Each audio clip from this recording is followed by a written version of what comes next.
Et c'est avec du judo que nous allons ouvrir ce LGT News. Voici les tireurs ivoiriens attendus au championnat du monde. Attendus au championnat du monde de judo prévu en Ouzbékistan du 3 au 13 octobre prochain.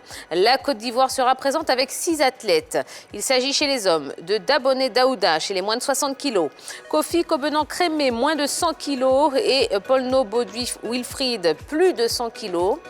Fofana Salima chez les moins de 52 kg, Daboné Zouleya moins de 57 kg et Fofana Fatim plus de 78 kg constitueront le fer de lance de l'équipe ivoirienne féminine. Du handball, 18 arbitres formés au grade continental. La deuxième partie du passage de grade continental d'arbitrage a effectivement démarré à Abidjan le vendredi dernier, plus précisément au siège de la CAHB, ce jusqu'au 17 septembre prochain.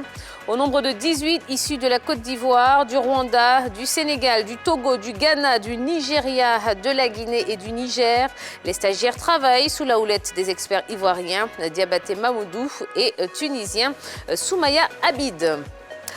Parlons tir à l'arc, Coupe d'Afrique zone ouest, la Côte d'Ivoire sur le toit continental. La Côte d'Ivoire est montée sur la plus haute marche du podium lors de la Coupe d'Afrique de tir à l'arc zone ouest organisée au Bénin le week-end dernier. Les éléphants archers ont glané au total 18 médailles dont 10 en or. Les Ivoiriens doivent ce couronnement à Morokan Kofi, Ndri Niagne et Akma Bedi qui ont occupé toutes les premières places du podium en individuel.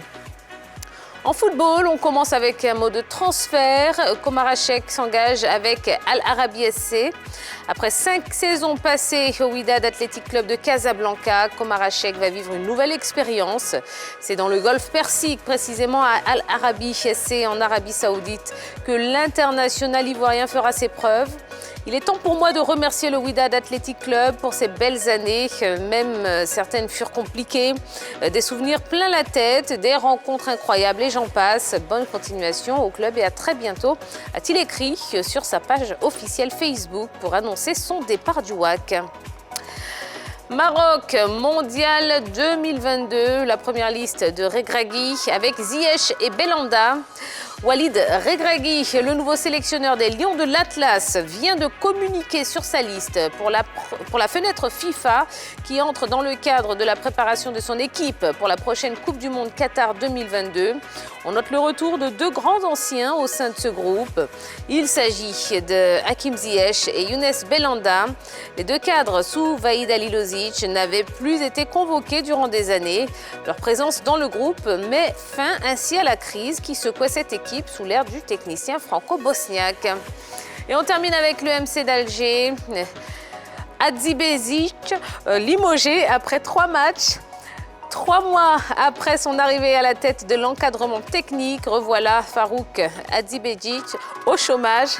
Le franco-bosniaque n'aura disputé que 3 matchs officiels sous ses nouvelles couleurs.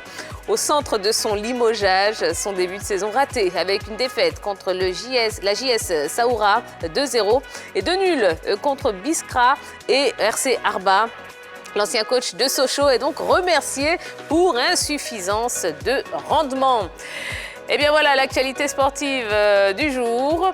Et oui, il y en a une qui se moque un petit peu de moi, mais bon, on va régler ça tout de suite sur le plateau parce qu'on va retrouver la team de ce soir.